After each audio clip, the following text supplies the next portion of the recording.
Ya, lalu apa yang menjadi tantangan Laksamana TNI Yudo Margono sebagai calon Panglima Tunggal TNI ini dan seperti apa sosoknya di mata anak buahnya? Kami akan membahasnya bersama Sekdis Penal Kolonel Laut Pelaut Antonius Widyo Utomo dan pengamat militer dan intelijen Ridwan Habib. Selamat sore Bapak-bapak, apa kabar?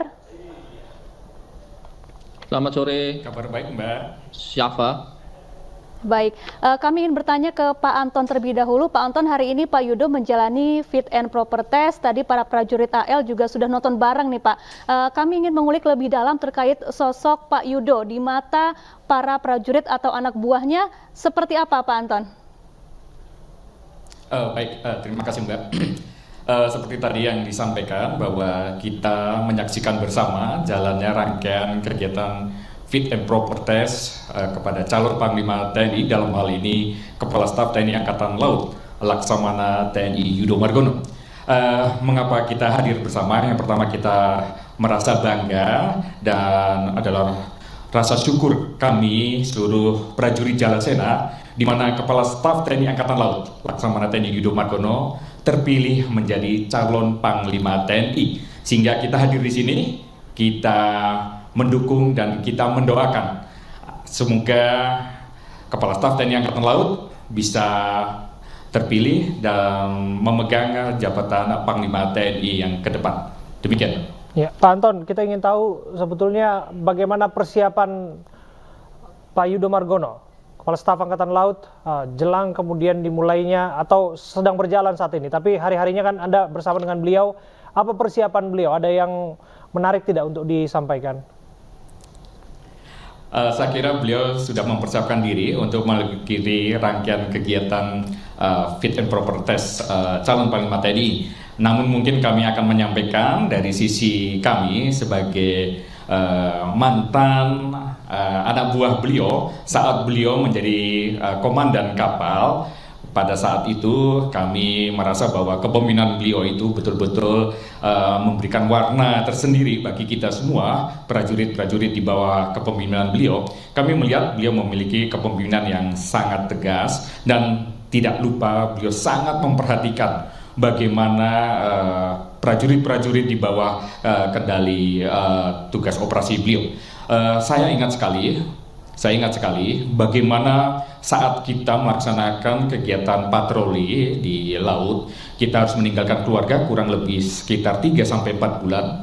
Dan di kala kami melaksanakan operasi, di saat itu pula kita menjalani ataupun saat itu kita memasuki hari raya Idul Fitri. Beliau memberikan kejutan, itu yang selalu kita ingat. Beliau memberikan kejutan, kita waktu itu sandar di Tual, kami ingat sekali. Dan beliau ternyata sudah menyiapkan rangkaian kegiatan untuk menyambut Idul Fitri itu. Setelah melaksanakan sholat Id, beliau sudah ternyata menyiapkan kambing, kemudian gulai, dan intinya adalah beliau ingin memberikan suasana merayakan Idul Fitri bersama seluruh keluarga. Beliau betul-betul memperhatikan bagaimana berat tugas dari seorang prajurit TNI Angkatan Laut meninggalkan keluarga, tapi beliau juga tetap ingin bahwa itu tidak menjadi halangan bagi kita, bagi seluruh prajurit untuk mengabdi kepada negara bangsa, tetapi juga tidak melupakan bagaimana rasa syukur kita kepada Sang Maha Pencipta. Demikian, Mas. Baik, kita beralih ke Pak Ridwan Habib. Pak Ridwan, sebetulnya apa saja tantangan yang akan dihadapi oleh Laksamana Yudo Margono saat nanti menjabat sebagai Panglima TNI? Ya, Panglima Yudo ini akan menjabat pada periode yang sangat krusial ya, yakni tahun 2023. Ini adalah tahun-tahun menjelang Pilpres. Jadi saya kira situasi sosial masyarakat akan sedikit menghangat tahun depan. Karena itu ini sebuah ujian yang sangat berat bagi Panglima Yudo untuk tetap pertama menjaga netralitas TNI. TNI tetap harus netral, tetapi di sisi lain TNI juga punya tugas, tanggung jawab kepada negara untuk memastikan bahwa keamanan, ketertiban, kenyamanan masyarakat itu terjaga. Tentu saja bekerja sama dengan mitranya Polri.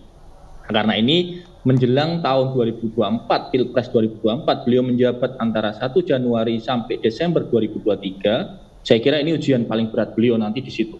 Karena mungkin akan ada yang menghangat di masyarakat, mungkin ada gejolak-gejolak kecil. TNI tidak bisa lepas tangan untuk ikut membantu pemerintah meredakan itu.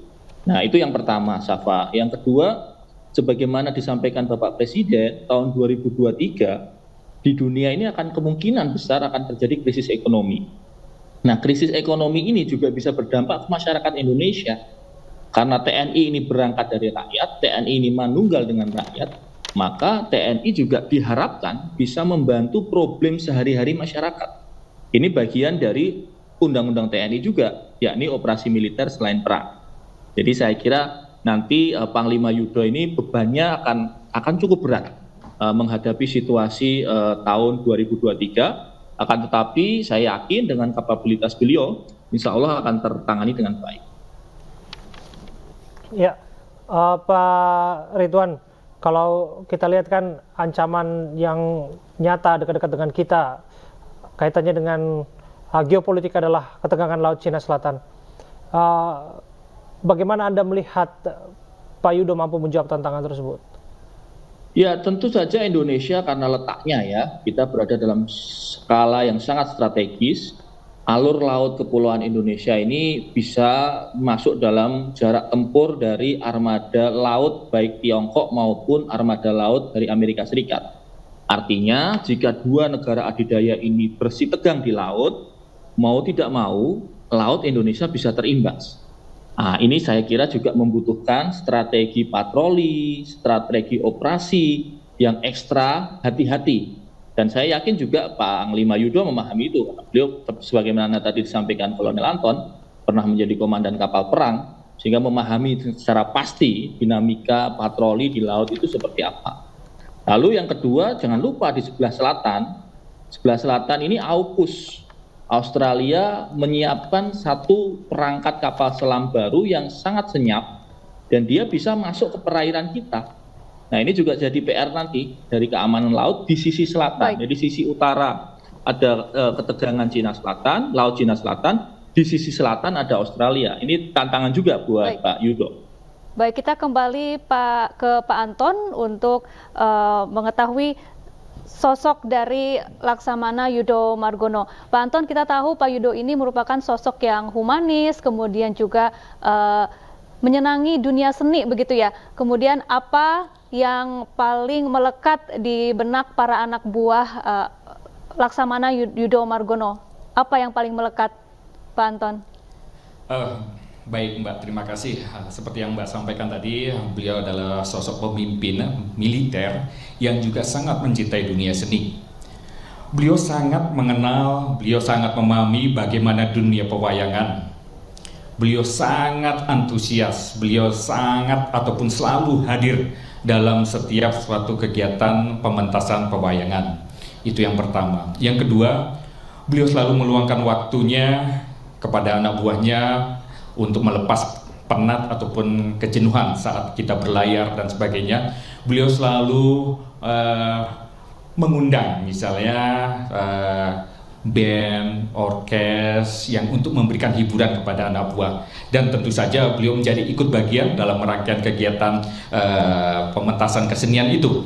Seperti beberapa waktu yang lalu ada lagu Jalaswi Vajayamai yang diversikan dalam bentuk suasana lagu-lagu yang betul-betul mengajak seluruh prajurit untuk ikut bersama mendendangkan lagu tersebut. Itu menunjukkan bagaimana beliau sangat mencintai kesenian budaya, tapi beliau juga menerapkannya dalam kepemimpinan beliau.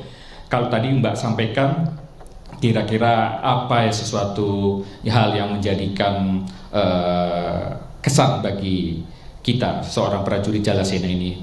Yang pertama, dan kita ingat sekali pada saat beliau menjadi komandan pangkalan, baik itu komandan Lanal Tual ataupun komandan Lanal Sorong, di mana kita ketahui daerah-daerah tersebut masih sangat minim fasilitas sarana prasarana pada saat kepemimpinan beliau sebagai komandan pangkalan itu. Beliau berusaha dengan secara maksimal melengkapi fasilitas sarana prasarana yang ada, baik itu fasilitas Mohon maaf ya Pak, kita akan dengarkan keterangan dari calon Panglima TNI dalam hal ini Laksamana Yudo Margono.